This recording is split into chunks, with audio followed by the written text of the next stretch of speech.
When an old flame is reignited, the passion is like gasoline on an open fire. This was the reunion they had waited so long for. He felt as if Carissa Ellison made him a better person. Love gives people hope. But what neither yet knew was that around them, tempers were flaring. Carissa had a few male friends. He was making a live situation for my dad over there shooting. It's very creepy to think that someone is stalking you from across the street in a cemetery, of all places. All of which would lead to an explosion of violence, the likes of which no one in Shreveport, Louisiana will ever forget. It literally sent a chill up my spine. It's like a house of horrors. Who can do this to someone and still profess to love them? You just keep asking a question and you can't come up with an answer. July 18th, 2013. It's a sweltering summer night in Shreveport, Louisiana. But as the heat and humidity washes over the city, a terrifying storm is about to hit like a hurricane. It begins just before 10 p.m. when 911 dispatchers receive an alarming call. 911, emergency? Man, my mama said, just got home from work, I'm not getting a heartbeat.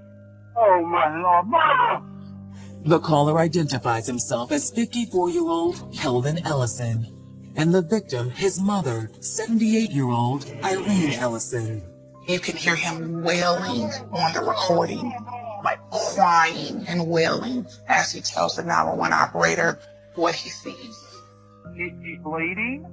Oh yes, ma'am, she's bleeding from my chest and I see a hole in her chest. Recognizing the gravity of the situation, dispatchers transfer Kelvin's call to the Shreveport Police Department. She was bleeding. My mother looked like she's been shot. My sister's supposed to be at home sitting with her. And I don't know where the hell she's at.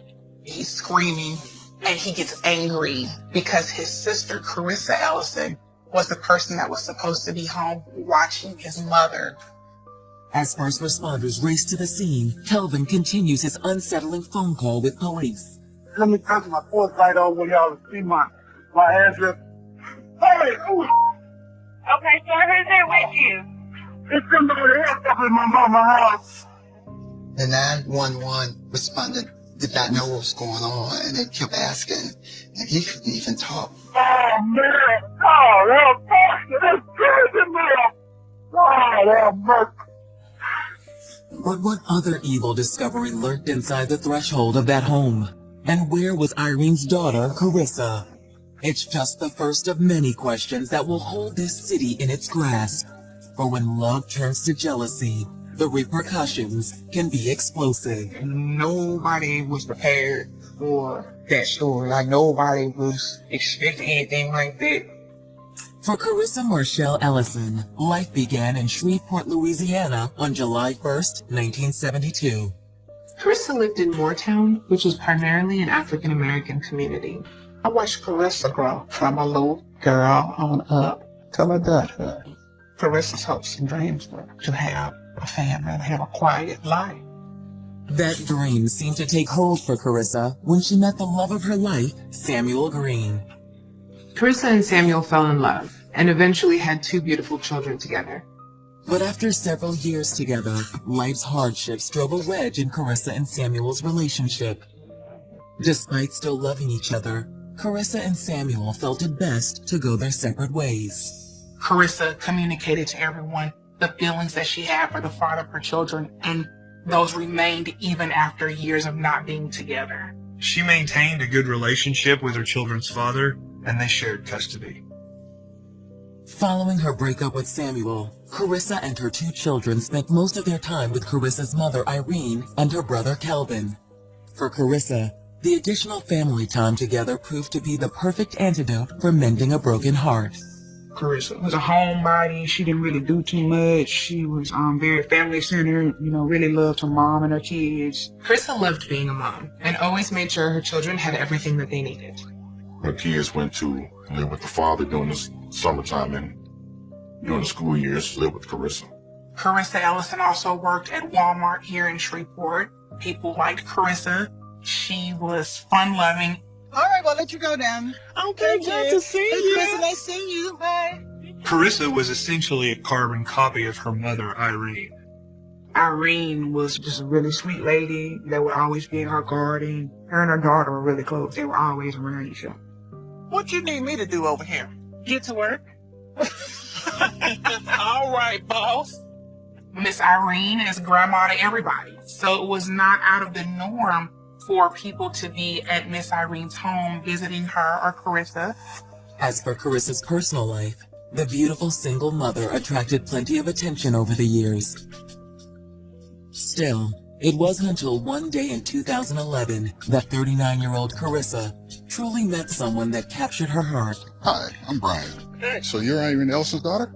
Yeah, how did you guess? Why, just beautiful as your mother. Oh, you're a charmer. Brian Wilson was a 58-year-old handsome man, charming man, funny man. He drove cabs. He had other business hustles that he had going on. He sold alarms. Like Carissa, Brian was born and raised in Shreveport, and he was also a single parent. My kids say I'm into everything. Oh, you have kids? They're grown and gone mostly, but they come around on weekends and I get to see them a lot. Okay. I have kids as well. 2, a boy and a girl, and they are my world. As Carissa and Brian got to know one another that day, both liked what they saw. My dad was considered a ladies' man. He did see a lot of women. He had a gold tongue. He can talk and he can draw you in just by his conversation. But it didn't take long for this ladies' man to become a one-woman man. This is Carissa. Hey, how are you? I just remember one day my dad came over with Carissa and he introduced us to her and they were inseparable ever since then. Wow, it's nice to finally meet you guys. I think that my dad and Carissa were really into each other because he wasn't the type to just bring females around us, if they weren't special to him. But as much as Brian adored Carissa, there were things from his past that he just couldn't shake. Growing up in a tough, poverty-stricken area of Shreveport, Brian's actions sometimes ran afoul of the law when it came to providing for his family. My dad was no angel. He did time for various things, mostly white-collar stuff. I know they were dating for at least maybe a year or 2, and then he had to go to jail. While Brian was in prison, Carissa did her best to push onward. She was out on her own, waiting for my dad to get out of jail. She still had things that she had to do. She didn't have a car, but she had to depend on other people's transportation and things like that, too. One of Carissa's closest male companions during this time was Daniel Powell. They exchanged numbers and would talk on the phone every now and then. While Daniel was able to provide Carissa with emotional support, Carissa and her mother still needed help with the everyday chores. Mind if I mow the yard on Saturday? That'll be perfect. One of the male friends that Carissa Ellison had was Tommy Lee Wilson. He was a taxi cab driver, and he would take her to work to Walmart. And it developed into a friendship where he would come to Carissa Ellison's home all the time. Hey, Miss Carissa. How you doing? I told you, just call me Carissa. Well, whatever, Miss Carissa. He eventually started doing work around the Ellison's home. He would also help Miss Irene Ellis around the house, and he helped build a shed in the back of the home. Tommy put a lot of work into this project. He would work on it after his shift and on weekends. He even ran electricity to it. It was comfortable enough for someone to live in, and that someone was Tommy. As the months passed, Carissa and her family grew closer to Tommy. Then, in January 2013, Carissa got the news she'd long waited to hear. Brian was being released, and Carissa was thrilled. When he got out of prison, they reconnected. When he picked him up, that's the first place where I took him back to Carissa's house. Brian served his time in jail and had turned over a new leaf in life. And he and Carissa was going to make that change together. Okay. Brian Wilson wanted to do better because he felt as if Carissa Ellison made him a better person. Love gives people hope. With the blessing of Carissa's mother Irene, Brian moved into the shed behind the Ellison home, and Tommy moved out. For Brian and Carissa, it was a reunion like no other. They were living together. You could pretty much say they were already like common law married. It seemed like they were heading towards like being together until death do you part. But nobody could anticipate just how prophetic those words would turn out to be, or the full horror that was about to wash over this city. After being separated for nearly a year, Brian Wilson and Carissa Ellison were excited to put the past behind them and start a new chapter together. I think it's very powerful when you find somebody that's finally for you. But on July 18th, 2013, hope gave way to heartache in the form of a terrible discovery. Carissa Ellison's brother, Kelvin, called 911 that night and claimed that someone had shot their mother, Irene. As police race to the scene, this unfolding tragedy takes an even more ominous turn. There's somebody else up in my mama's house. Oh, man. Who is it? Oh, this guy my sister was dating. I told her I didn't want this shit around my house. Let me see about my sister. She's in and out there and I'm laying on her stomach. Is she okay? Please, ma'am. Okay, calm down. The police are on the way. Yeah, man, yeah. Minutes later, first responders arrive at the scene. Inside the home, they find the bodies of 78-year-old Irene Ellison, 41-year-old Carissa Ellison, and Carissa's 58-year-old boyfriend, Brian Wilson.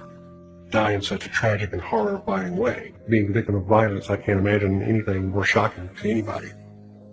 As detectives from the Shreveport Police Department arrive on the scene, they start by examining their three victims.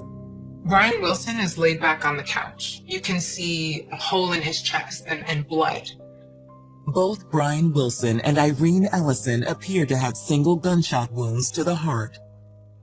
In Irene Ellison's room, they find that her hands and wrists are bound behind her back with an electrical cord. You're talking about a 78-year-old woman. But nothing can prepare investigators for the scene awaiting them in Carissa's room. Could be a home invasion gone wrong. The crime scene was unreal. There was so much blood on Carissa's scene, more so than anyone else's. What they found was her in her bed, partially wrapped in a blanket of some sort with a lot of blood everywhere. As investigators continue to survey the horrific setting of the triple homicide, they can't help but ask themselves, who would commit such a wicked deed, and why? Naturally, one question the police had is, are they dealing with a double murder-suicide? But as police search the home, they find no sign of a handgun near any of their victims. What they do note, however, is a distinct aroma in the air. You smell that? Yeah, I smell that. One of the first things that they made mention of was a heavy, strong smell of Clorox. We got something here. I don't think it was uncommon to have bleach in the house because Irene was a very clean person. What was uncommon is the fact that the bleach was strewn about the house and that it was staining the carpet in different areas. You can assume that someone's trying to clean something up, and outside of cleaning something up, they're also degrading that DNA that they're wiping up with that. But who had the time and opportunity to clean up the scene? To answer that question, detectives turn to the families. They begin with Carissa's brother, Kelvin Ellison. I'm sorry for your loss. I know it's hard, but we gotta talk about what happened here tonight. We're gonna need you to come to the station and make a formal statement. I understand, Detective. Whatever you need me to do, I'll be glad to help. As officers transfer Kelvin to the station, detectives begin notifying the rest of the families. The news is more than anyone can bear. My brother said, Dad died. I was like, okay, I'm thinking natural causes. But then he said, Daddy got murdered. I just immediately broke down. I couldn't contain myself. It kind of tore my heart out of my chest. It took a lot of life out of me when I found out about what happened. While detectives are on the phone with Brian's family, Brian's children reveal their own suspicions about who may have killed their father. My dad got along real good with all the family, but just Carissa's brother, they always had their confrontation. Every time that he would come in the house, the brother would get into it with Carissa and his mom. What's up, man? What's happening? Ain't work. What's all these guys in here, man? We're just some friends, you know? I think you and your friends need to find another place to play, man. Kelvin. Carissa's brother did not like a lot of traffic in his mother's home, and it had some problems with some men that had come around.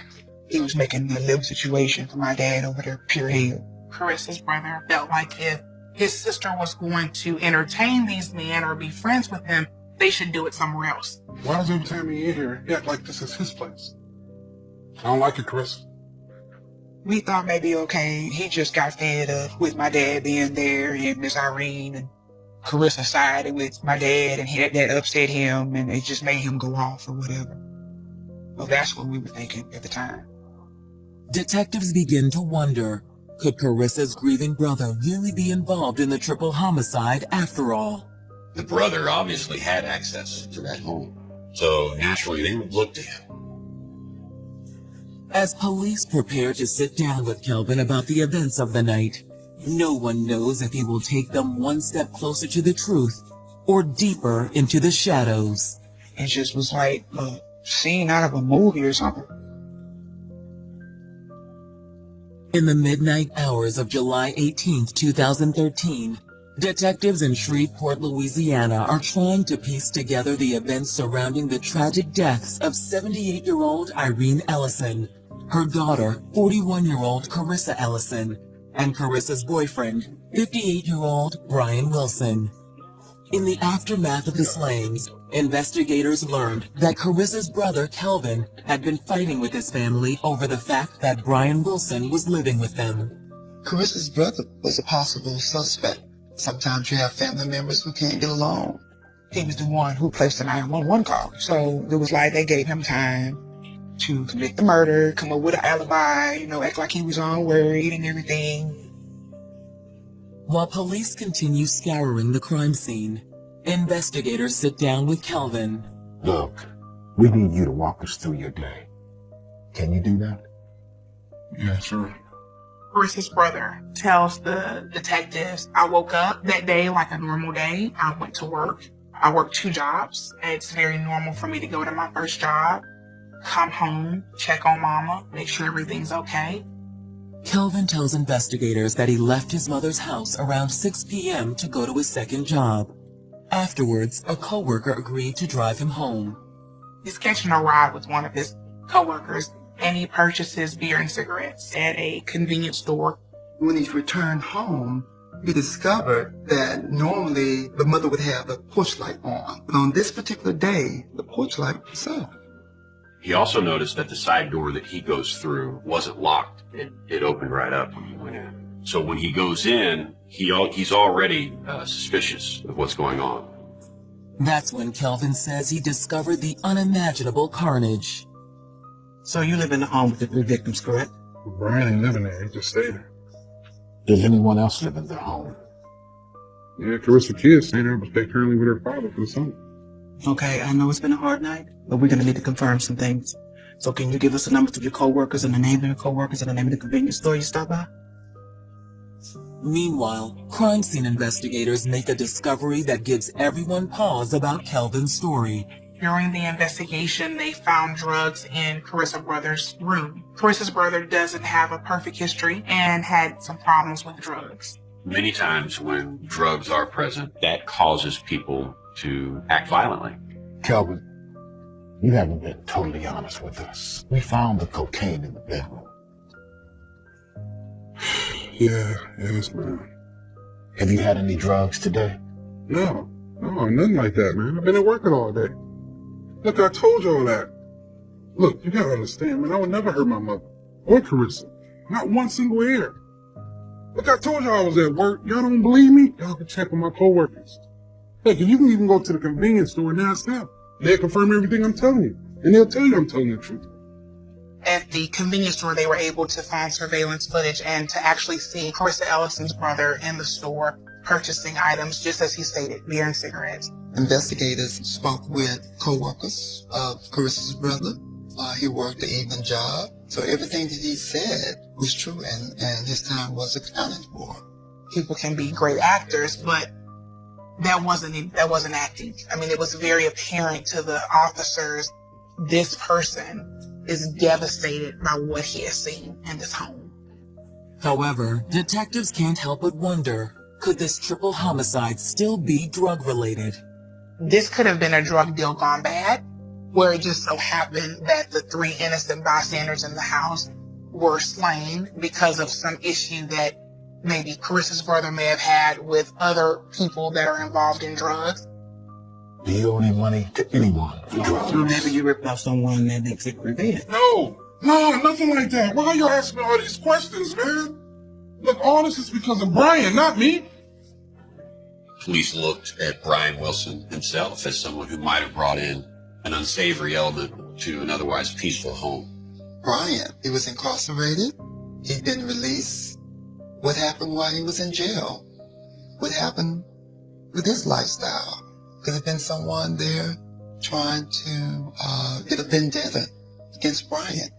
Everybody was looking at it like it was someone that he knew, that it was something that had trickled down to him, that maybe he owed somebody some money. While Shreveport police continue to look into ghosts from Brian and Kelvin's pasts, investigators receive word that the autopsies are complete, but the findings are not what they expect. It was someone who had a grudge. This is a deliberate act, and you want them dead. You want to make sure that they're dead. Less than 24 hours after the bodies of Carissa Ellison, Irene Ellison, and Brian Wilson were found inside their Shreveport, Louisiana home, detectives still suspect drugs may have played a role in their murders. Now, investigators have received word that the victims' autopsies are complete, but the findings are much different than anticipated. Apparently, the victims died from stab wounds, not from gunshot wounds. It was a shocker. We had gone a good 12 to 14 hours thinking that it was gun violence. News of the stabbings changes the nature of the murders and raises another chilling possibility. Shootings, okay, yeah, that's kind of random, but when you take the time to stab people, that's personal. While 78-year-old Irene had not been able to put up a fight, defensive wounds found on Brian Wilson's hands and arms indicate that he had struggled against his assailant before succumbing to his injuries. He was fighting. He wanted to live. He really was trying to save Carissa and her mom. They noticed that he had something under his fingernails, and so they were able to scrape them to see if there was any sort of DNA evidence. While Irene and Brian each received a single stab wound to the heart, Carissa's injuries are even more grim. Carissa Ellison has multiple stab wounds to her neck, chest, and back, and obviously she has an extreme amount, more than the other 2 victims in this case. It was obvious that she bore the brunt of the killer's outrage. Now suspecting Carissa may have been the killer's intended target, investigators begin interviewing neighbors in the hopes of learning who may have frequented the Ellison home. Excuse me, sir. Shreveport PD, do you mind if I ask you a few questions? No, go ahead. Do you know the Ellisons? I know him pretty well. My wife's good friends with Carissa. Detectives determined that Carissa had a few male friends. They didn't always know the extent of the relationships, but they did know that Carissa had male friends. Yeah, there were always a few men hanging around. I guess she was pretty popular. Do you remember any in particular? There was this one. It was a cab driver. He was a real nice fellow. He was always helping Miss Irene around the house. He lived out back in the shed for a little while. I think his name was Tommy. One of the individuals that was mentioned to the police was Tommy Lee Wilson.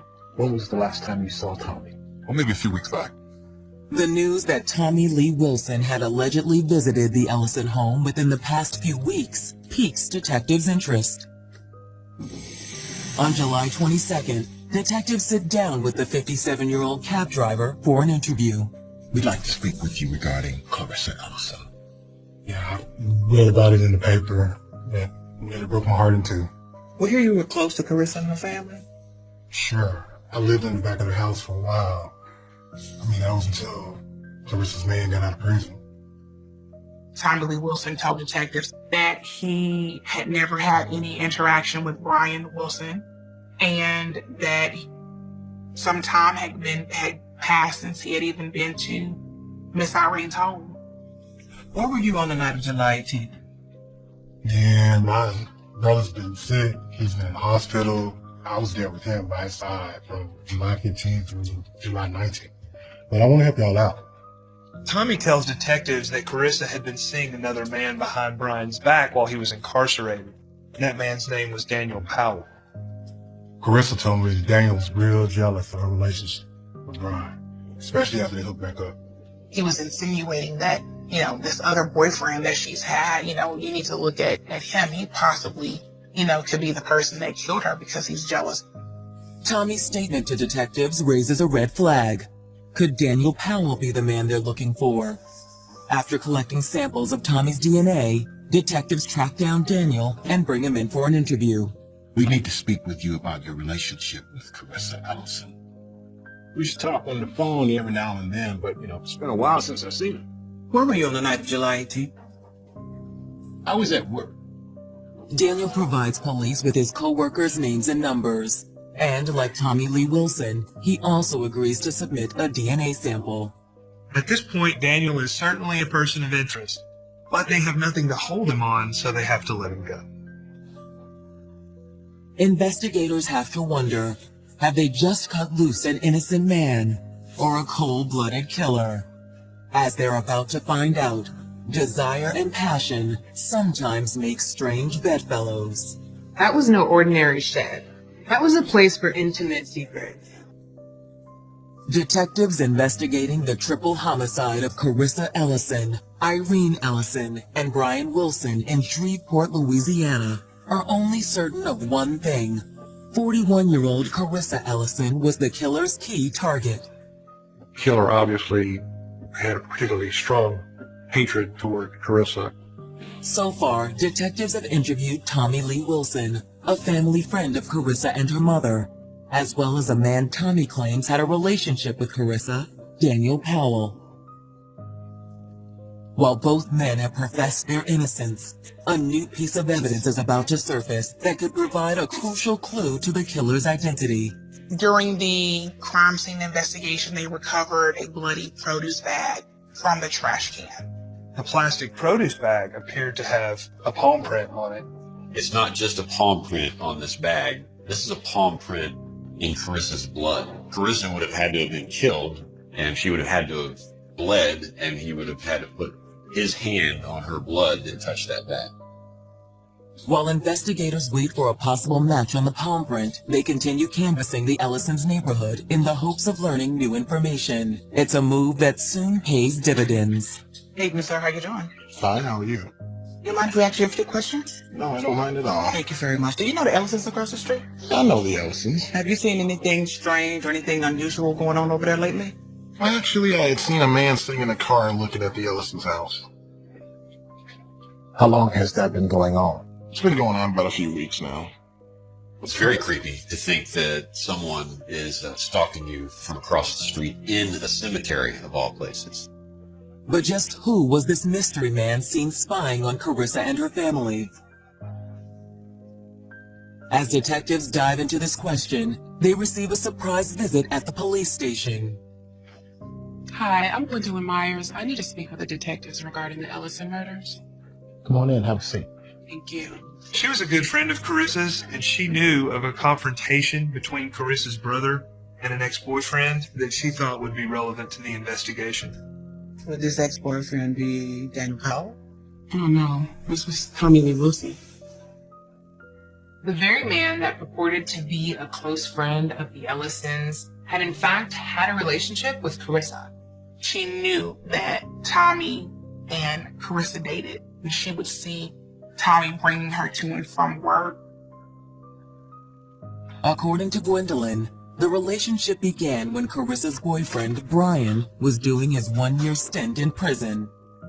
It was during this time that Tommy had helped construct this shed in the back of Carissa's home and had even lived there for a while. Inside those walls, Carissa and Tommy's passions ran wild. But Gwendolyn says as the months ticked down to Brian's release date, Carissa had an epiphany. Carissa realized that she still had feelings for Brian and that she wanted to rekindle the relationship when he was released from prison. Tommy. Gwendolyn says it was just days before Brian's release when Carissa broke the news to Tommy. I just want to let you know that my ex-boyfriend is getting out of prison, and I still have feelings for him. And he's gonna need a place to stay. I understand. I can move back in with my brother. Okay. I hope we can stay friends. Of course. Gwendolyn states when Tommy moved off the property, Brian moved right in. Then about 6 months after Brian's release, Carissa and Brian's passionate reunion came to an abrupt end. Tommy literally cut the cord that supplied power to the shed, in turn basically denying Brian, all the comforts of a home that Tommy himself built. And it's at this point the stalking begins. The news of Tommy Lee Wilson's ongoing infatuation with Carissa is troubling for detectives. And there's still the issue of his alibi.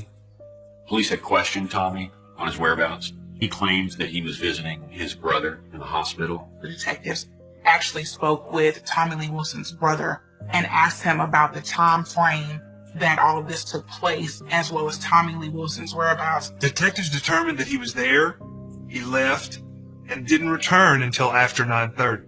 That absolutely left him enough time to commit the crime. But it's what Gwendolyn says next that really grabs the detective's attention. Not too long after the murders, Gwendolyn ran into Tommy and talked to him about what happened. During this conversation with Tommy, Tommy seems saddened as well. He seems affected by it, but he's also offering really intimate details about the bodies. This is information that was not leaked to the media. No one's ever heard of this. The fact that he was able to give intimate details to her caught her not only off guard, but scared her. And that's not the only part of Gwendolyn's conversation with Tommy that raises a red flag with police. When she referred to Brian Wilson as Carissa's boyfriend, Tommy Wilson became very, very upset. His demeanor completely changes in his attitude. And the way he reacted made her kind of, take a step back. Detectives are now all but convinced that Tommy Lee Wilson is their killer, especially when they receive word from Daniel Powell's co-workers. You had an alibi, and his alibi checked out. Daniel Powell wasn't near the home at the time of the murders. He was at work. He was completely ruled out. Investigators feel they're one step closer to unraveling this shocking case. But the next piece of evidence may be the most important of them all. I think he thought that he covered his tracks, but he didn't. Well, I can say to the families that's going through the same thing they were going through, that's dealing with a murder in the family, just trust in God, everything will be okay, and it'll be all right. A week after a triple homicide rocked the city of Shreveport, Louisiana, detectives have learned two tantalizing pieces of information about Carissa Ellison's former flame, Tommy Lee Wilson. First, there were allegations that Tommy had been stalking Carissa for weeks prior to the homicide. And second, Carissa's friend and co-worker, Gwendolyn, told detectives that Tommy had shared gory details of the crime with her, details that were never leaked to the media. Detectives are quickly able to realize that Tommy Lee Wilson's story is not adding up. But despite strong circumstantial evidence pointing to Tommy's involvement, investigators need another shoe to drop before they make an arrest. The DNA results could make or break this case. Michelle Verana with North Louisiana Criminalistics Laboratory is tasked with analyzing the evidence. There were substances recovered under Brian Wilson's fingernails that indicated that he had been involved in a struggle prior to his death. So the fingernail scrapings were consistent with being a mixture of two individuals. The minor contributor was consistent with being Brian Wilson, which is expected because that DNA was taken directly from him.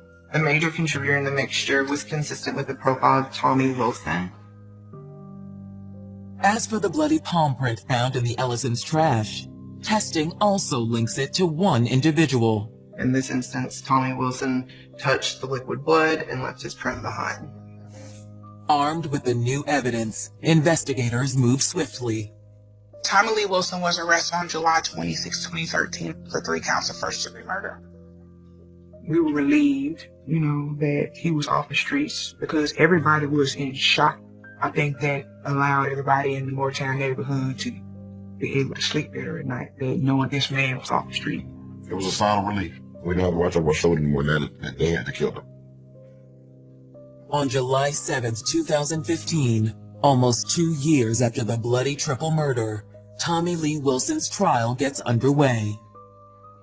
Prosecutors told the jury that this was a case of basically jealous rage and that Tommy was obsessed with Carissa and that he stalked her and eventually killed her and her family.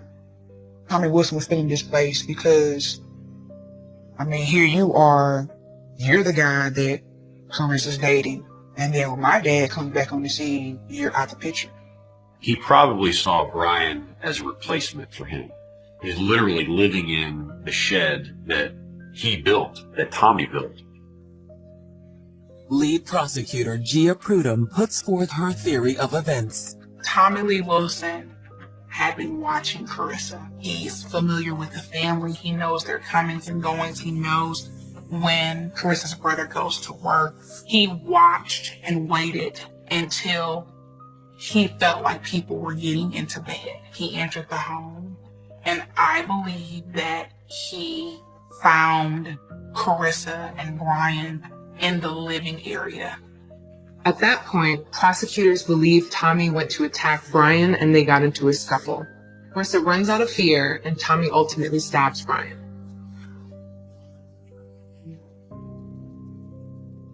He then goes after Carissa and attacks. He starts stabbing her, and by this time, Irene is alerted. She hears the noise, goes to check it out, and he forces her back into the bedroom. He hits her on her head. He ties her and stabs her and kills her because she's the only witness now. The most powerful evidence that was presented was the bloody palm print, the blood belonging to Carissa, and the fact that the palm print was that of Tommy Wilson. Tommy's defense team, however, has a different take on the state's evidence. Well, it seemed like a shotgun approach for the defense during certain parts of the trial. Why his handprint was on the bag. He brought groceries to them sometimes. What he was doing in the house, why his DNA was there, was because he actually was there. Then on July 8th, 2015, Tommy Lee Wilson decides to take the stand himself. Tommy Wilson's story was, I wasn't there, I had nothing to do with this. During the cross-examination of Tommy Lee Wilson, he confused himself and couldn't even keep up with the answers he had formally given. I think he thought that he was going to be able to finagle his way out of it. But the more he talked, the more he made himself look guilty. Following closing arguments, the jury retires to deliberate Tommy's fate. I want to say the jury took maybe about an hour, if that long. Verdict was guilty. 3 counts, first-degree murder. He was given life in prison without the benefit of probation, parole, or suspension of sentence. As for the events that culminated in this tragedy, it serves as a bitter reminder how love can bring out the best and worst in all of us. It's a message to be given to any young woman that this too could happen to you if we are not careful. Some people move on and some people just can't let go. In this case, Tommy Wilson couldn't let go. And it was like, if I can't have you, nobody can. And he made sure of that. There are so many people that were affected and remain affected by this senseless act. Brian's kids lost their father that day. Carissa's children lost their mother and their grandmother that day. As for Carissa's brother, he not only lost his sister and his mother, but the memory of that horrific day is one that will not soon fade. The thing that I remember most was that 911 call that the son placed. I'm a son, I love my mother very much. it put me in his shoes, and it was extremely sad to hear. I remember that striking me. I was really sad about that. A soft-spoken restaurant manager is gunned down in his own home. I just opened the door a little bit and just looked in there and he's laying there. She saw blood everywhere, on the walls, on the floor. My reaction was like, no. I had bleeped out. In the crime's aftermath, the victim's girlfriend is nowhere to be found. It just didn't feel right, because she was gone. You couldn't find her. Cell phone was gone. It was off. It was missing. Could she have possibly been kidnapped? Working round the clock to crack the case, police uncover one horrific detail after another. Someone get insane and he was gonna kill this girl. He's been shot with blood and everything spewing out of his neck. He manages to get up and try to fight for his life. All I can tell you is there was no doubt in my mind. I mean, it was pure evil is what it was. November 22nd, 2010. On a chilly evening in Aurora, Colorado, restaurant GM Eva Baez is growing increasingly concerned. Terrence George, one of her most trusted employees, has not shown up for his evening shift. Hey Terrence, it's me again. Haven't heard from you. Are you okay? I'm starting to get worried. He failed to come to work, which is incredibly unusual, especially for Terrence George. She's completely worried about Terrence, very much unlike, particularly an assistant manager there, to not show up, to not call. Hey, Eva. I was talking to the other employees. Nobody's heard from them. Tried to get a hold of Terrence. Nobody's heard from him. Oh, that's crazy. Okay, I'm just gonna call the cops. She calls the Aurora Police Department. They send a police officer over who goes, knocks on the door, no answer. Unsatisfied, Eva drives to Terrence's apartment to do her own welfare check. Terrence? Terrence, are you in there? She knows something's wrong. So she went to the apartment manager and said, I'm really worried. Can you let me in that apartment? You know, I don't like to do this. It's important to respect the privacy of the tenant. I know. I have this feeling that there's something wrong.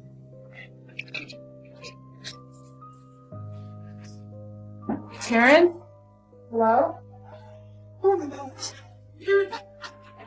Why don't I change? You need to call 911. Burning with my emergency? Yes, I'm just stopping out of here and a lady that came into the office said her friend has been shown up to work and I have the keys to the apartment. We're knocking and knocking, nobody's opening. And we go in there right on the floor. Alright, we have a call and we're gonna have paramedics and officers out there as we can, okay? Within minutes of receiving the call, police and EMTs are rushing to Terrence's apartment. Little do they know, they are walking into a web of deceit and violence so tangled it will take more than 6 months to unravel. This was a good kid, found dead in his own apartment. It didn't make sense. It didn't add up to anybody. We're just in shock. Couldn't believe that he died. We're just, numb. It was senseless. It was for no reason.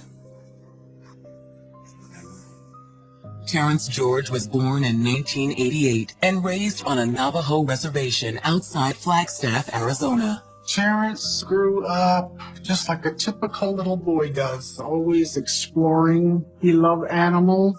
He was very caring. As a teen, Terrence also developed an interest in riflery and marksmanship. He had a sort of a homemade range on the reservation, kind of near his backyard, where he would go out and he would take firearms, particularly loved rifles, and do target practice. He loved doing that. By the time he was 17, Terrence had developed another all-consuming interest: girls. During his junior year of high school, he fell really hard for this one girl in particular. The first real serious dating that he had, he ended up having a trial with the girl, so he really didn't have time to date anybody else. The cost of diapers and toys and clothes came up, and again I told him, you take that responsibility. By age 19, Terrence's relationship with the mother of his child had fallen apart. He decided to strike out on his own, leaving the reservation and settling in the Denver, Colorado suburb of Aurora. Terrence hoped the move would better enable him to support his son back in Arizona. So Terrence George moved to Aurora and he got a job at a restaurant, worked hard, worked himself up. Thanks so much. Hey, Terrence, can I talk to you for a second? I'll make it quick. I just want to let you know how much we appreciate all the work you've done here. You've done such an amazing job. I actually want to promote you to assistant manager. Really? What do you say? Yes, Yeah, yes. there you go. Thank you so much. It's my pleasure. I really appreciate this. I won't let you down. Keep up the good work. With the promotion, Terrence's career was taking off. But in a city where he had few friends and even fewer family connections, Terrence's love life was stuck in neutral. That is, until a chance encounter one day in the spring of 2009. Hi, how's it going? Hey, how are you? Doing very well. How can I help you? This is my niece, Tiffany. She's looking for a job. Actually, we're looking for help. If you'd like to fill out this form, we can sit down and talk about it. Despite Terrence's obvious enthusiasm, the young woman, 20-year-old Tiffany Durst, seemed skeptical. I'm not really sure about the restaurant industry. They were over there, and so I said, "Hey, are you guys looking for any help? Do you have? Hey, Work here. why don't you want to work here? You want a job?" It's a great place to work. Good people, flexible schedule. It's really easy. She thought was nice, kind of cute. Okay. Sure. And so with that, she decided, well, I'm going to get the job, and she did. Was just a bubbly type person. She was a people person. Never was mean. Like, even if she was having a bad day, she always smiled. Tiffany's exuberant personality and natural good looks also proved to be a natural draw for members of the opposite sex. But like Terrence, Tiffany still hadn't found that special someone. She always been in relationships before with guys, and she would be happy, but it was just, you could tell she wasn't like for life with these people. Like, it was just there for the moment. But at the restaurant, Tiffany found herself attracted to the shy, kind-hearted manager from Arizona. Hey, I've been meaning to ask you. Yeah, what's that? Would you want to go see a movie with me? Yeah, sure. They got to talking, and then from there, it just took off. He would bring her flowers. He would tell her, "You're my girl." And I was just so glad that her desire for a man was someone who cared about her. Let's cheers to us. Okay. To us. To us. He already had a son, and she loved that kid, and she's always wanted kids, so that really attached her more to him. She has started working. She has met Mr. George. They have fallen in love, and they're thinking about a future together. In November of 2009, Tiffany and Terrence moved in together and quickly began planning the next step in their relationship. She was like, "I have something to tell you. We're getting married." She was so excited. But all of the couple's grand plans are undone. When friend and coworker Eva Baez discovers Terrence's bullet-riddled body inside his apartment. It was disbelief. How could this happen? What did Terrence do? Why did they kill him? Who killed him? And for what reason? As police search for answers, they soon realize they have a second mystery on their hands. Where is Terrence's fiancée, Tiffany Durst? I was worried sick. I really was. I mean, it's like, what's happening? This is not the right picture here. We have a problem here. Investigators in Aurora, Colorado are at the apartment of 21-year-old Terrence George, trying to process a horrific and altogether baffling crime scene. We go in, the house was in complete disarray. In the living room was Terrence George with a big kitchen knife in one hand. There is blood everywhere. It looks pretty clear that he has suffered at least one gunshot wound, perhaps more. Check this out. Looks like a bullet. Yep. It's clear he was shot with a very high-powered weapon. It was a .223 AR-15 round, and actually went through a wall into the bathroom. As detectives make their way throughout the apartment, they find what appears to be an empty gun case. Terrence had a hobby of collecting guns and buying guns. He had owned some rifles, an AK-47 and an AR-15, and then those were missing as well. So where have all of these guns gone, and is it possible Terrence was shot with one of his own weapons? When detectives discover a framed photo under Terrence's dead body, They realize his gun collection isn't the only thing missing from the apartment. Like he fell on the picture when he fell. Looked like a girlfriend or something. In speaking with Eva Baez, detectives are able to quickly identify the woman in the photograph. Do you know who this lady is? Yeah, that's Tiffany Durst. That's Kirsten's girlfriend. The last thing that Terrence George saw before he died was Tiffany in that picture. Yeah, I don't know what to tell you. This is the last thing I would have expected. Terrence wasn't involved in anything as far as I know. They were both great people, great employees. This wasn't a guy who was involved in crime. This wasn't a guy who was violent or anything like that. This was just a good kid working a job, getting started in life, basically, and all of a sudden he's gunned down in his own home. Detectives wonder if Terrence had come home in the middle of a burglary in progress and was shot with one of his own guns. The apartment's totally torn apart. Drawers are open, things are flipped over, guns and rifles are gone. So a burglary gone bad is a real possibility here. But in checking the apartment's front door, police find no sign of forced entry. If someone broke in, there should have been evidence of the door or the lock being busted, but there wasn't any. Do you have any idea where Tiffany Durst may be, or how can we reach her? I actually tried calling her before I called you guys, but she hasn't gotten back to me yet. A check of the apartment complex parking lot finds that Tiffany's car, a maroon Cutlass, is also missing. A chilling fact that raises two very distinct possibilities. First thing I said to the detectives is, we gotta find Tiffany. Because she's either dead or she's a suspect. While police put out an all-points bulletin on Tiffany's missing car, they meet with her family, hoping they might shed some light on her whereabouts. The police officer said, "Can we speak to you a minute?" I said, "Well, yeah, come in and have a seat." I'm very sorry about Terrence. You know, this is a very difficult time for you. We were wondering if there was any way that you know of that we can get in touch with Tiffany. I haven't seen Tiffany lately. Normally she comes around about once a week. You think she's in danger? Mrs. Durst, we know you're very close to your niece. And we know you're not trying to get in trouble. But you have to tell us everything you know. I know you're not implying that Tiffany had anything to do with this. No.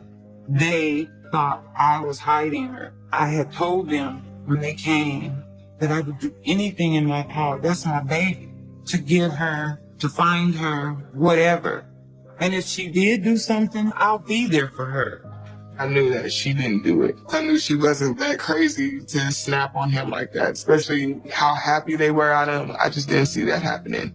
While Tiffany's friends and family are convinced of her innocence, investigators can't rule out the possibility she was somehow involved in the crime. Tiffany wasn't there, so that made me wonder, where is she? Did she have anything to do with this? You can't help but think all sorts of things, you know. But as investigators plot their next move, they uncover a surprising piece of gossip that could completely alter the scope of the investigation. They were fighting about something, and it's unclear what they were fighting about, but it may have something to do with the murder. It's November 23rd, and in the 24 hours since Terrence George's body was found, police are no closer to finding the person who killed him, nor are they closer to locating his missing fiancée, Tiffany Durst. They're good detectives. Whitey was calling them all the time. What are you doing? We've got a good kid in Terrence George who's dead, and I got another who's missing. Figure it out. The case is proving to be a tough one. Tiffany's been missing, so either she's involved or she's a victim. While they wait for the APB on Tiffany's vehicle to generate potential leads, investigators turn their attention to Terrence George's autopsy. Yes, sir. What do you got for me? Coroner report on Terrence George. He was shot twice, once in the jaw, once in the chest, hitting him in the lung. Terrence George is brutally murdered, and it looks like he put a heck of a fight in there. He was fighting for his life. He also had defensive wounds on his hands. He fought back. All right. Thank you very much. This revelation breathes new life into the theory that Terrence might have been the victim of a deadly robbery. Police had determined the apartment wasn't broken into, but it was still possible Terrence let someone he knew in and they took his guns. And if this were the case, the question becomes now, was Tiffany involved in the heinous crime or was she abducted? As detectives meet with Terrence and Tiffany's friends, it's clear that any involvement on the part of Tiffany wasn't that far-fetched. we're individuals first, so we're not going to always see things eye to eye. So this couple is no different from that. Tiffany Durst and Terrence George, they had those times when they had a disagreement. And when detectives meet with one of Tiffany's close friends, they learn the details surrounding one such occasion. What can you tell us about the relationship between Terrence and Tiffany? Well, it was getting pretty bad. Terrence thought Tiffany was cheating on him. Terrence George had some concerns of infidelity, in part because she's speaking to an ex-boyfriend. We don't know if there was ever infidelity there. I just know that Terrence George was accusing her of some of those things. I was in the apartment a few weeks ago, and I got to a really bad fight. It got ugly. He was very upset. Why are you lying to me? Lying about what? Apparently it was not physical, but it was fairly heated. So she suggested that Terrence or Tiffany leave the residence, at least for a night, to let him cool down. She asked Tiffany to come over and spend the night, but Terrence told her everything's fine, everything's cool, we'll work out our problem. Even though calmer heads prevailed that night, this was still something that had caused ongoing problems in the relationship. They had planned to get married, but that plan changed. We don't know which of the two decided to call it off or if it was a joint decision, but we know that they didn't plan on following through with that. So Terrence George had some concerns of infidelity. However, there was no evidence that this affair took place. But because law enforcement didn't have much to base their investigation on, Tiffany Durst was a person of interest. Either way, at this point, they just needed more information. That's when Tiffany's friend gives them the name of someone who may be able to sort out the truth behind Tiffany's alleged affair, Rodrigo Rosales. I don't know if it's true or not. Someone told me that Rodrigo and Tiffany may have had something going on. That there was possibility of an affair between Tiffany Durst and Rodrigo. At this point, detectives don't know what to think, so the only way they're really going to know what's going on is to talk to this Rodrigo guy in person. The following morning, detectives question Rodrigo Rosales at the bar in Denver where he works. Afternoon. We're investigating the murder of Terrence George. What can you tell us about the relationship between Terrence and Tiffany? Well, what do you want to know? I'm friends with both of them. We heard you may have been having an affair with Tiffany. Wait, what? Who told you that? That's ridiculous. Rodrigo denies that he was having an affair with Tiffany. He tells police he would never do anything to hurt his friendship with Terrence. When was the last time that you saw or talked to Terrence? I saw him a few days ago at my place, the morning before his body was discovered. And where were you the night of the murder? Listen, if you guys are trying to insinuate it has something to do with Terrence stuff, you're crazy, man. I saw him that morning and that was it. I can prove I wasn't anywhere near his apartment. I was here working all night, double shift. Look, call my boss. Sure enough, Rodrigo had been at work during the time authorities believe Terrence had been killed. Rodrigo Rosales may be in the clear, but detectives can't say the same about Tiffany. The fact that her relationship with Terrence may not have been as rosy as it seemed keeps her at the top of the investigators' list. You definitely got the implication from the police. They thought that she might be a suspect. But again, they didn't know. They didn't know who was involved or to what extent they may have been involved. It just didn't seem like it fit Tiffany's MO. Tiffany wasn't a criminal. She had no criminal record. It just didn't fit. We knew we had to find her. She was the key to this case. As police continue to comb the area for clues as to Tiffany's whereabouts, they catch an unexpected break. They receive a report that someone might have spotted Tiffany Durst. That's when it sort of changed. This is not a suspect on the run. This one was very different. It's been a week since Terrence George was found shot to death in his apartment in Aurora, Colorado. And police there are desperate to track down Terrence's missing girlfriend, Tiffany Durst. While reports of a troubled relationship certainly has made Tiffany a suspect, police aren't sure that Tiffany's not a victim herself. With few options, detectives return to the scene of the crime in hopes of finding anything they may have missed in their initial visit. Police had talked to most of the people who live there, but it's always a good idea to go back because somebody might not have been around the first time or someone might remember something later. And that's exactly what happened. They find two guys who think they saw something. Hey guys, we're investigating a murder in the area. Just checking to see if maybe you had heard anything, seen anything. There were two males in the parking lot getting ready to go to their construction job. They're loading up the pickup truck. Yeah, we heard some gunshots. Oh, you heard gunshots, but you didn't call police? Did we get involved? Haven't seen anything suspicious? Any activity? They hear 2 shots, and then they see people come running down the outside the stairway into the parking lot. What color was the car? Maybe dark red and burgundy. What about the make? You know what kind of car it was? I guess a Cutlass. This is the exact model and the exact color of car that Tiffany's family said she'd been driving and what police had been searching for. Let me ask you. You haven't seen this young lady around? It's the girl. Yeah, that was with them. I think it was her car, but she wasn't driving it. All right. Thanks, guys. We appreciate your help. She may have been kidnapped, but they have to look at her as a suspect. The only way for police to know for sure is to take a closer look at Tiffany's personal history and see if there's anything they might have overlooked. So they go back and talk to Tiffany's friends, and they find out there was this guy Tiffany used to be involved with named Terrence McNeil, and it turns out he's got a pretty shady background. Though Tiffany's relationship with Terrence McNeil ended back in 2008 and barely lasted a year, Tiffany's friends say it greatly impacted her life. Terrence McNeil and Tiffany Durst lived together. They had a relationship, boyfriend-girlfriend. He was from Detroit originally and had been living in Denver since he was a teenager. And he was involved in some pretty serious crimes. He really doesn't have a job. His job is to burglarize people's homes. He just takes things and he brings them back to Tiffany. TVs and makeup and jewelry and purses and clothing and shoes. It's unclear if Tiffany knew that all of their stuff came from robberies, but it had to be suspicious to her. But the relationship came to a sudden halt. They were in the car. He does an illegal turn, and they get stopped by police. You got a driver's license, registration, proof of insurance? Police run his name, and they see that Terrence McNeil is wanted in conjunction with some of these burglaries. They pick up Terrence and charge him. And at that point, Tiffany breaks it off with him.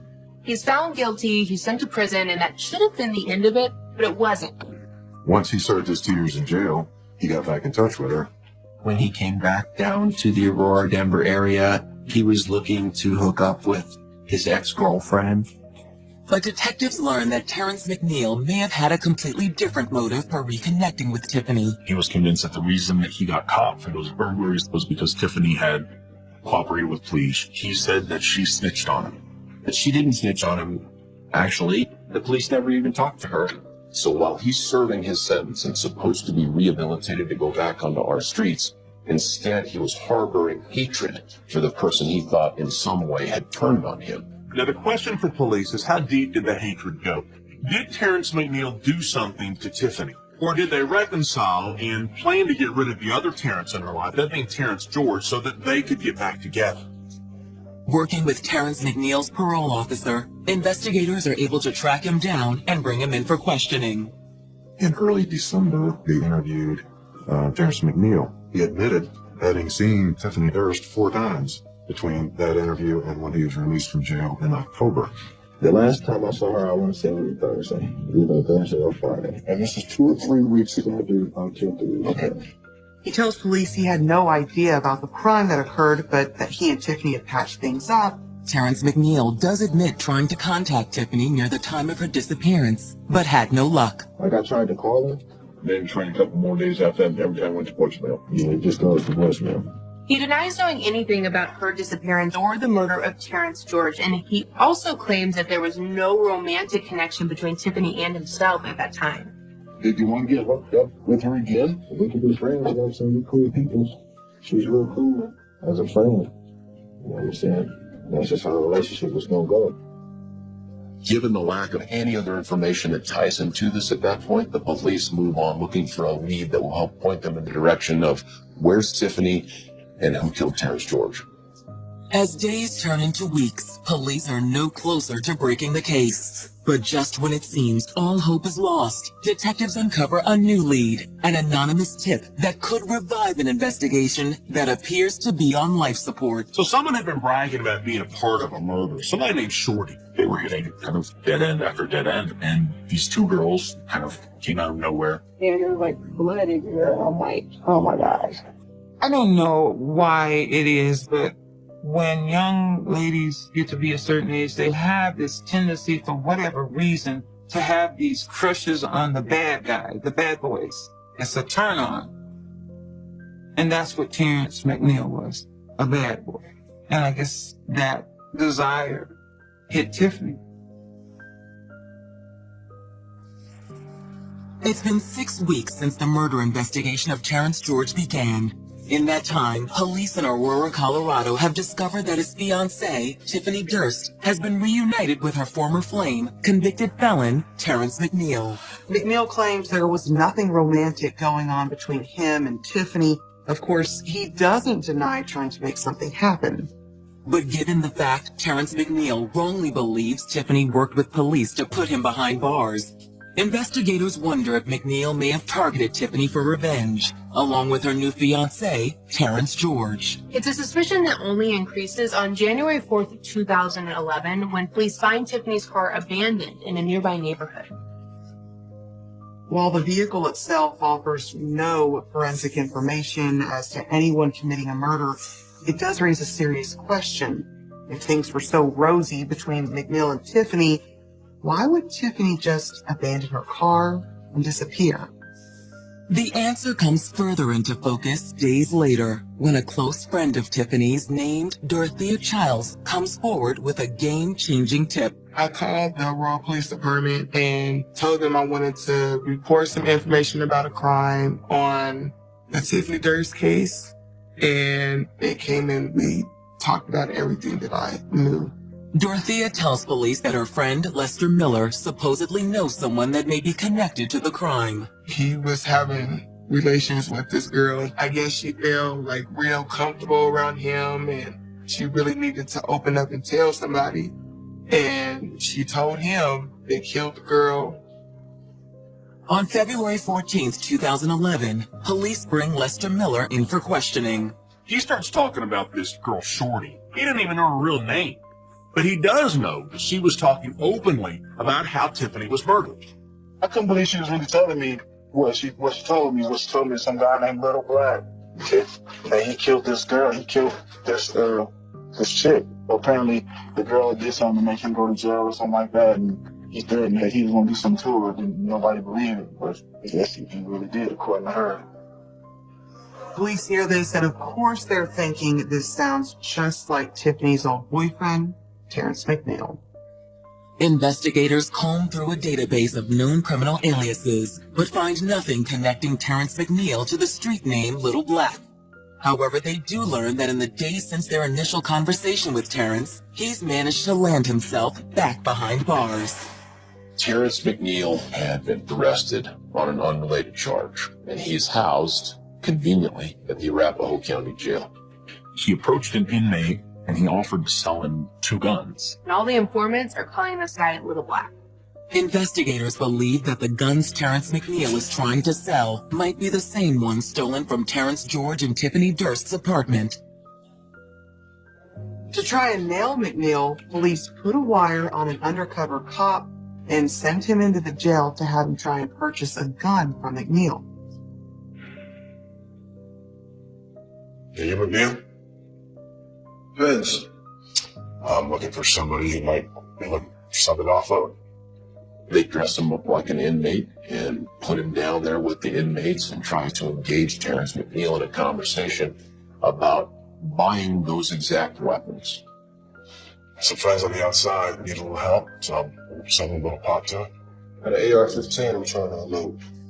We basically got Mr. McNeil to talk about, on that wire, some of the guns that he had and some of the evidence in this case. McNeil takes the bait. He agrees to sell the gun. Now all police have to do is make the transaction. But that transaction never takes place. Though they were unable to acquire the murder weapon, prosecutors still feel they have enough evidence to charge Terrence McNeil with the murder of Terrence George. We put 2 and 2 together, and we realized that McNeil, he had the weapons that were used in this case. He had the murder weapon. The only problem is that it doesn't mean he pulled the trigger, and it doesn't verify the story that Tiffany had been killed too. There's no body, so there's no evidence to disprove the theory that maybe she had just given McNeil the weapon before she ditched town. It's a mystery that lingers unsolved for 5 months until a grim discovery on April 7th, 2011 eliminates that possibility. About ready to head back? An off-duty police officer and his brother, they were just walking around to pick up shedded antlers. They came across what was kind of disturbing. Whoa. What is that? It just looked like clothing under a bush, and then they got a little closer. They realized it was a human being. Although the body is badly decomposed, the coroner is able to quickly ID the corpse. It's Tiffany Durst. She had been there from November 19th till April 7th or so when they found her. A large portion of her body had been eaten by most likely some kind of wild animal. The manner of death is brutal in that it looks like there were some initial failed attempts to try to cut her and stab her ineffectively with a knife, probably a dull knife. And it looks like when that failed, according to the coroner, that ultimately turns to manual strangulation. The development has detectives poised to charge Terrence McNeil with 2 separate counts of murder. But before they can marshal the evidence necessary to make the charges stick, they'll stumble upon a tale of violence far worse than anyone had imagined. This is really messed up. I was really hurt. They just wanted to kill him for the excitement of killing. It was sick. In the wake of finding the body of Tiffany Durst, police and prosecutors are convinced that Terrence McNeil is responsible for her murder and that of her fiancé, Terrence George. Police had spoken to a man named Lester Miller who had secondhand information that implicated McNeil in both crimes. She was just went to the store about this dude named Lil Black and some girl that I guess Lil Black used to talk to. Apparently, the girl did something to make him go to jail or something like that.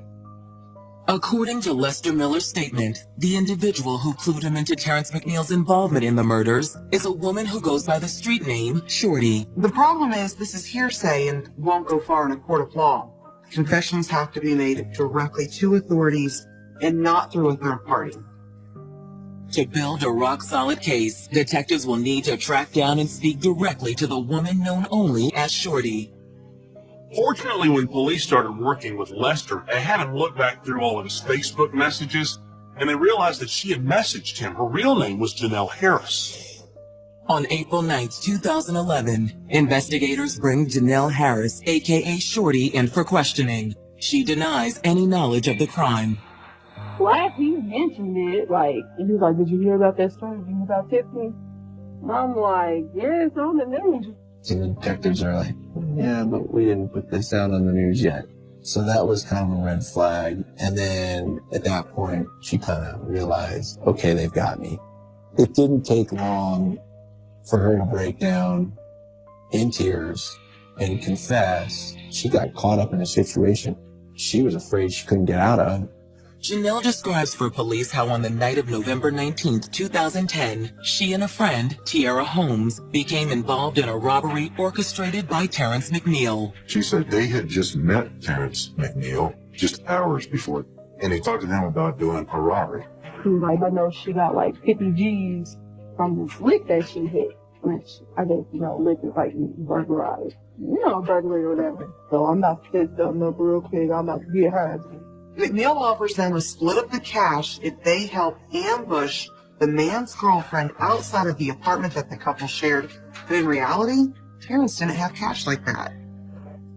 So me and Tiara, we waited, and then that's when me and Tiara jumped Tiffany. Describe that for us when you actually jumped her. What did you do? We punched her. According to Janelle, once she and the rest of Terrence McNeil's crew were inside the apartment, the confrontation with Tiffany escalated even further. Now it's game on. They hold her down, they start to beat her, they start to hit her, they tie her up, and they're saying, where's the money? Where's the money, bitch? Tiffany said, you just know what we're talking about, there is no money. Tiffany wasn't lying. There was no cash, but there was a case full of Terrence George's guns. He says, I want those guns. And so he and the girls kind of load up the guns into the car, except they're not done. They want to take Tiffany too. did. Janelle tells police that after abducting Tiffany, they drove to a secluded area outside of town and dragged her from the trunk of the vehicle. We were walking up the path. He asked her, you know why I'm doing it? And Tiffany was like, no. He said, well, thankfully he knows because you did that my whole life. So he makes this dramatic speech and then he kills her. He does it in the most intimate way possible with his bare hands.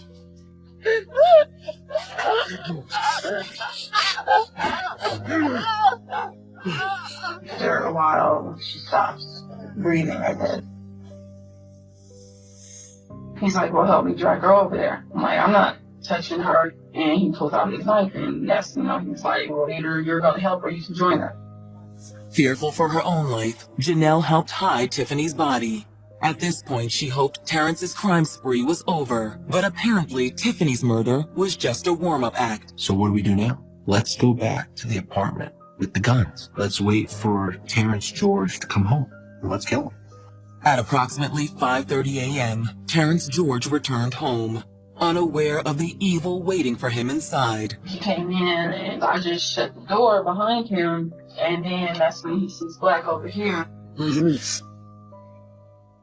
The police told me that while that guy was holding the gun pointed at him, my son went like this to move that gun out of his face. And as he reached out like that, that's when that guy pulled the trigger and it hit him in here. And it came out from his neck. According to Janelle, Terrence George then fell to the ground, but he didn't die right away. Terrence George gets up.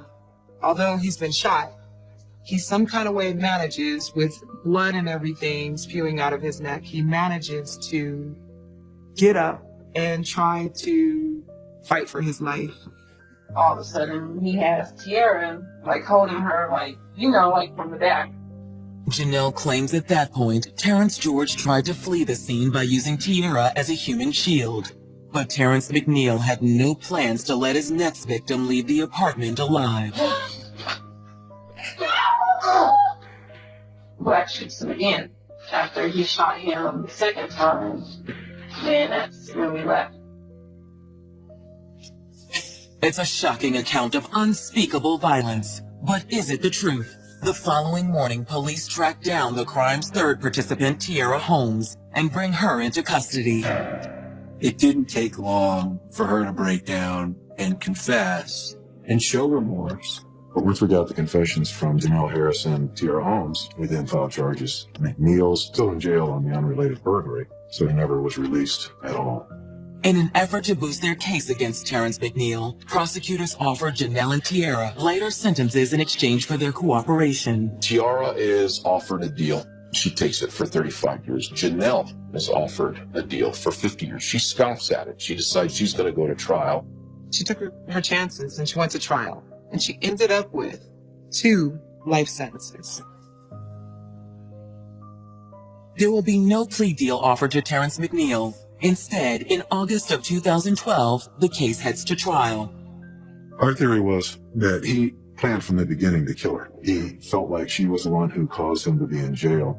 He concluded that she was a snitch and he was going to get revenge. As for Terrence George, the state argues this kind-hearted young man was little more than collateral damage. If Terrence George isn't engaged to Tiffany Durst, there's no reason to suggest that he would have met with any ill will by Terrence McNeil at all. When it's time for McNeil's attorney to present their case, they attempt to pin the crime solely on female co-conspirators, Janelle Harris and Tiara Holmes. Not a very strong defense, but that's what they try to claim. His defense probably knew going into it that they had a tough hill to climb here. And I don't think the jury deliberated long at all before they handed down their verdict. He got 2 consecutive life without parole sentences, 1 for each victim.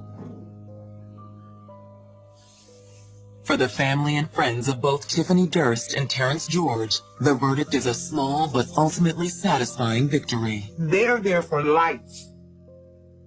Not to ever come out again. I believe everybody got treated fairly. Like I said, he got 2 life sentences, he's never going to get out and enjoy life again. But that does little to ease the loss of 2 young lives before either could reach their full potential. Remember her as love, because that's what she was about. She loved people. She was a beautiful lady. The people that took away his life, they didn't care about my son. My son was a good person. He was smart. He was a loving person. It's hard. So, I miss him. Tiffany, I wish that she was here. I do miss my best friend.